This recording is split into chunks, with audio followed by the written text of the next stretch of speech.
And then came AI. I spent a lot of time thinking about it, maybe too much. Between March and May 2023, I was even dreaming about Sam Altman.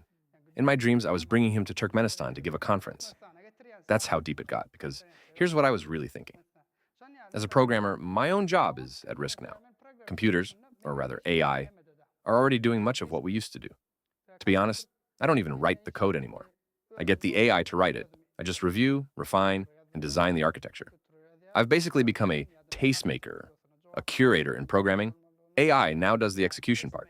And when I thought about that, I realized in 3 years, programmers might not have jobs left at all. That's what I believed back in the 2023.